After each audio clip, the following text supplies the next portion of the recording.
The cool way to get around is on a snowmobile. Hi there, everyone. I'm Jeff, and this is Plain English lesson number 531. This is the first of our 4 winter holiday themed lessons where we're going a little easy on you. Today's topic is more winter themed than anything else. I'm going to tell you about snowmobiling. This is a winter activity that's really only possible in areas that get a lot, and I mean a lot, of snow. Now, JR has uploaded the full lesson to plainenglish.com/531. So let's get going.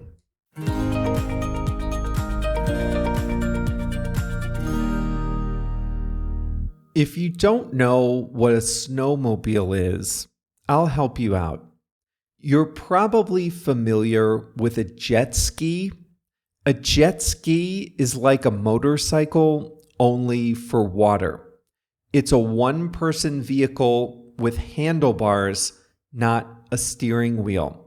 It's powered by a small motor, and you get it in the water, and you can ride it anywhere. You can probably also picture a military tank. A tank doesn't have individual wheels with tires. Instead, it has a track, almost like a treadmill type band that pushes the vehicle forward. Well, a snowmobile is like a motorcycle or a jet ski, but instead of being used on the road or on the water, it's used on special snowmobile trails in areas that get, you guessed it, a lot of snow. Like a motorcycle or a jet ski, one person sits on top and steers the vehicle with handlebars. There's no ceiling, there are no doors. It's an outdoor kind of a vehicle. There are exceptions, but most people use snowmobiles on established paths. The paths go through the woods, alongside the roads, through mountain ranges, just like a bike path, but for snowmobiles, not bicycles. Snowmobiling, as the activity is called, is only possible in regions that get about 100 inches of snow a year, and where the snow is on the ground more or less all winter long. In the United States, this is popular in Maine, Michigan, New York State, Colorado, Idaho, and other snowy, cold areas. There are a lot of snowmobile trails in Canada. You can also snowmobile in Japan, Norway, Sweden, Finland, Iceland, Russia, Chile, and New Zealand. So here's how it works. The snowmobile runs on a gas engine. The engine powers a track, which sits underneath the driver. The track, remember, is like what powers a tank. It's the band of a treadmill. This moves the vehicle forward, but it doesn't allow for any steering. That's where the skis come in. Toward the front of the vehicle are 2 skis, which help absorb some of the vehicle's weight, and they are also attached to the handlebars, so that's how you steer. Your handlebars move the skis left or right for steering, while underneath you, a track propels the vehicle forward. Now, snowmobiles are fast. Smaller models can go up to 80 miles per hour, 120 kilometers per hour, but some go really, really fast, 200 miles an hour, or over 300 kilometers per hour. At speeds that high, the quality of the trail matters. The agencies that maintain the trails need packed snow. They often groom the trails like ski slopes so that the trails are smooth and consistent. Snowmobiling can generate a lot of tourism dollars for a region. In the Adirondacks region of New York State, for example, there are hundreds of miles of trails. They connect small towns with more remote areas. The towns offer restaurants, hotels, and winter activities for snowmobiling visitors. Fire departments, police, and other agencies can use snowmobiles to reach areas not served by roads. Locals in those areas can use snowmobiles as transportation, not just recreation. College students at frigid Michigan Tech University can take a snowmobile to class and park it in a special snowmobile parking lot.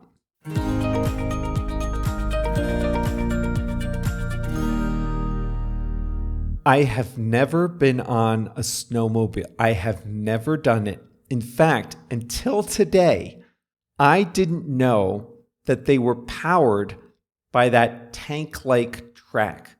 I had no idea how they moved, but I would like to do it. It's one of those things that's only possible in a small number of places.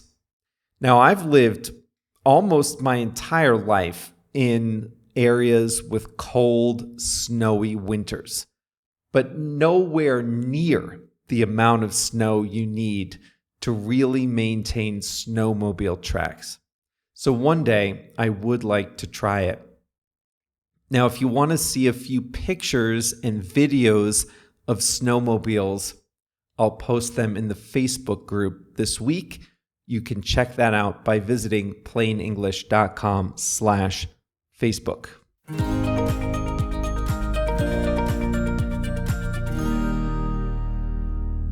Today's English expression is to be familiar with something. This is a funny one in English. It's a vague phrase. It means you know a little bit about something, but you're probably not an expert. You've seen it before, you've used it, maybe you don't know everything about it, but you do know something about it. I'm keeping this vague because the word is vague. Let's say you're on a job interview and the interviewer asks you, do you know any data visualization tools? A data visualization tool helps you display data in ways that reveal trends that are hard to see in just columns of numbers.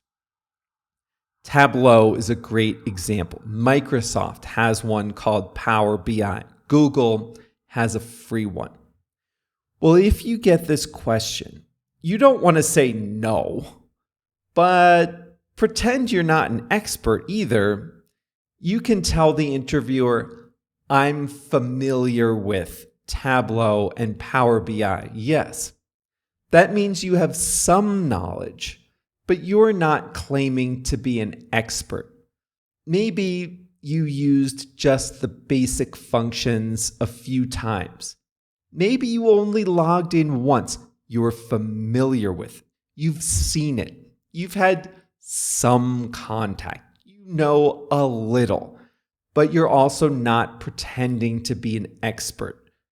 You see how there's a wide range of possibilities here? If you say you're familiar with data visualization tools, you're keeping it vague. Now, earlier today, I was describing a snowmobile, and I have to assume that most of you don't know much about snowmobiling. Plain English is very popular in Brazil and Taiwan. They don't have snowmobiling in those places. But maybe you're familiar with a jet ski. That will help you understand about what a snowmobile looks like. You don't need to be an expert at jet skis to know what a snowmobile looks like. If you've seen a jet ski in person or in a video, then you have a basic idea of what a snowmobile looks like. So I said, are you familiar with jet skis? If so, then you have a good idea of what a snowmobile looks like. So let's say your favorite musical artist is Taylor Swift, and you ask someone, do you like Taylor Swift? And the person replies, I'm familiar with her music, but I'm not a big fan. That means the person has heard a few songs, maybe can name one or two titles, maybe would recognize her voice. But that person doesn't know the lyrics by heart and has probably not been to a concert. However, if you say you're very familiar with something, that means you are an expert. I know, this is confusing. I would say I'm familiar with data visualization tools, but I'm very familiar with Excel. Now, very familiar is a polite way of saying you are an expert. Now, in a job interview, you don't want to say, I'm an expert at Excel. That sounds like you're bragging. Instead, you say, I'm very familiar with Excel. So I'm going to close with two examples. You can say, I'm familiar with the challenges of managing a team that works remotely. That means you have read a few articles, you're aware of the challenges, you know it's a challenge, but you're not an expert. However, some of you might say, I'm very familiar with the challenges of managing a team that works remotely. Now, that's a modest way of saying that you have a lot of experience in this area. You've studied it. You've experimented with it. You know what works and what doesn't work.